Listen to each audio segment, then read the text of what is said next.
pelaku ngamati dari arah sana dan kemudian baru diserang di depan situ, di bawah lampu. Kurang lebih di sinilah. Di sini. Yang diserang bukan cuma saya. Ada beberapa penyidik lain yang juga mengalami serangan.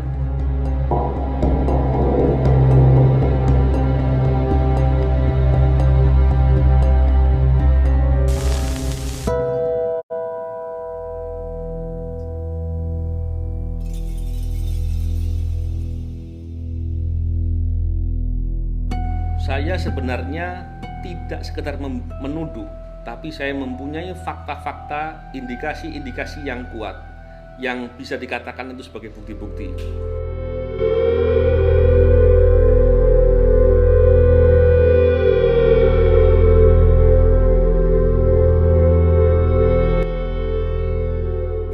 Ya silakan saja ya, jika memang dia punya bukti-bukti, ya dia punya fakta yang bisa membuka siapa aktor dan telah, silahkan saja. Tapi tentu saja semua itu harus dilakukan dalam koridor pro justisia, begitu ya, dalam koridor penegakan hukum. Ya, tidak bisa kemudian dia kemudian membuka nama itu kemana-mana, ya, hanya berdasarkan insting, hanya berdasarkan rumor, hanya berdasarkan sesuatu yang tidak solid.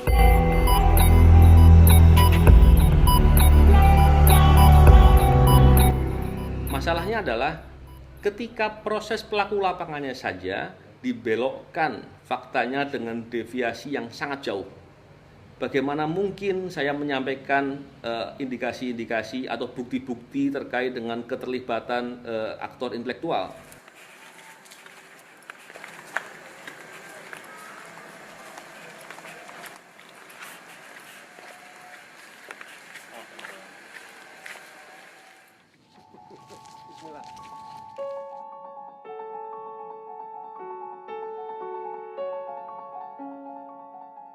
Sangat mengganggu sekali ketika seorang anak melihat bapaknya cacat. Bisa dibayangkan ketika anak saya yang paling kecil, umur 3 tahun, ketika melihat mata saya dari jarak dekat, tentunya saya harus membiasakan kepada anak saya agar dia bisa mengerti. Dan dia hanya berpikir bahwa mata saya itu tumbuh kulit gitu. Jadi dia nggak paham kalau sedang sakit. Lokasinya kurang lebih di sekitar sini. Ini ya. Inilah kurang lebih sekitar sini. Jadi rumah saya di sebelah sini, di seberang situ persis ada rumah, ada kursi, ada tembok pendek. Dia duduk di sana untuk mengamati rumah saya. Dan itu dilakukan selama beberapa hari. Terjadi 2 minggu sebelum kejadian. Sedangkan sejak H-2 saya diserang, setiap saya ke masjid ada pelaku sudah melakukan pengamatan. Bahkan ketika saya pulang, pelaku sudah di ujung sana untuk melihat bagaimana cara saya ke rumah. Dan itu saksi yang melihat banyak. Yang melihat pelaku dengan jarak yang cukup baik untuk bisa mengenali sekitar 6 orang.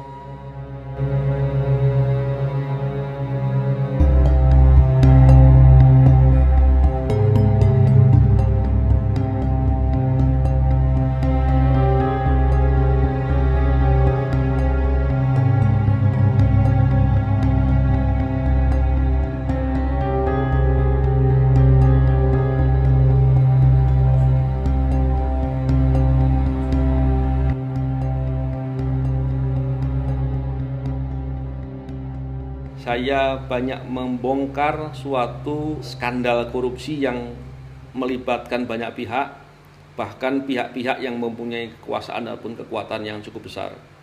Dan lebih lagi adalah saya menerapkan beberapa kasus pencucian uang yang bisa menarik uang dalam jumlah besar hasil kejahatan tindak pidana korupsi.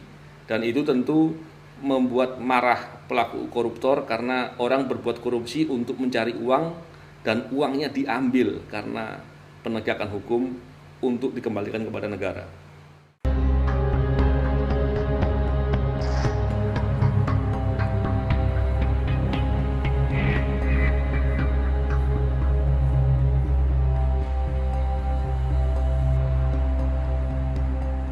Di KPK yang mempunyai jenggot seperti saya cukup banyak. Nah, isu itu yang kemudian dihembuskan. Sebegitu mudahnya persepsi itu dikembangkan, dihembuskan, dan kemudian ditangkap oleh publik. seolah-olah benar-benar ada Taliban di KPK. Sangat mustahil itu terjadi.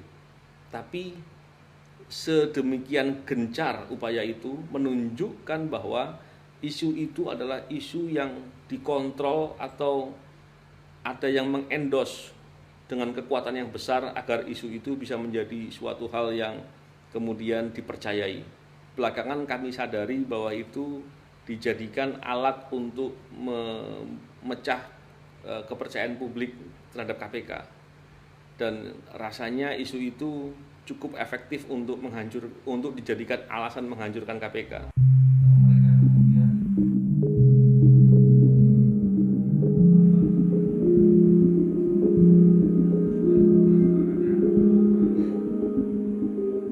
Saya diserang bukan pertama kali, beberapa kali.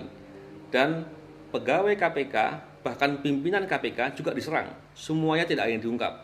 Sehingga tergambar ada kekuatan besar yang bisa melakukan itu. Dan kami di KPK berkeyakinan kelompok pelaku dari semua ini adalah kelompok yang sama. Sehingga untuk membongkar kekuatan yang besar perlu ada sikap yang tegas dari Presiden.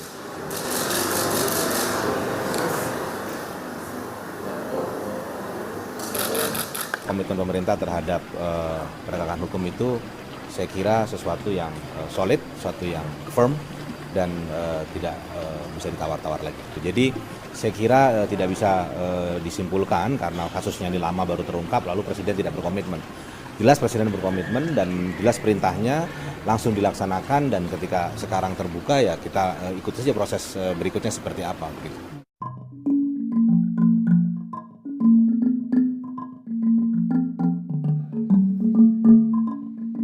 Apabila itu dianggap suatu politisasi, saya kira itu salah.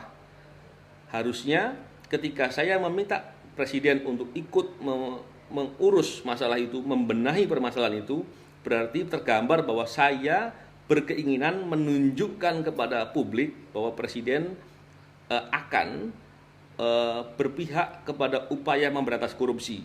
Itu apabila Presiden melakukan hal tersebut.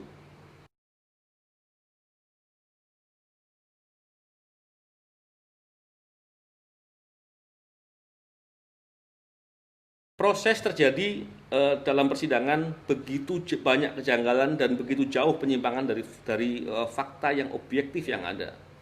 Begitu juga tuntutan yang dilakukan baik pasal-pasalnya, fakta-faktanya maupun besarnya ancaman hukuman yang dituntutkan itu jauh sekali dari rasa keadilan. Dan ini seperti justru menghina penegak hukum yang berantas korupsi dan menghina proses-proses lainnya yang berjalan dalam penegakan hukum yang fair dan jujur.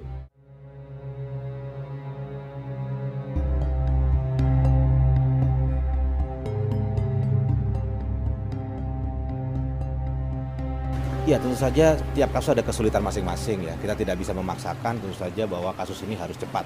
Karena pasti ada bukti-bukti yang dikumpulkan, harus ada proses yang ditempuh gitu ya, lidik sidik ya, proses biasa dalam penegakan hukum begitu. Ini saya juga akhirnya melihat saya tidak bisa berharap banyak, tapi saya tetap harus bersuara, saya harus tetap melawan, saya harus tetap memprotes karena kesewenang-wenangan, kejahatan dan perbuatan-perbuatan yang buruk lainnya dalam penegakan hukum tidak boleh dimaklumi atau dibiarkan.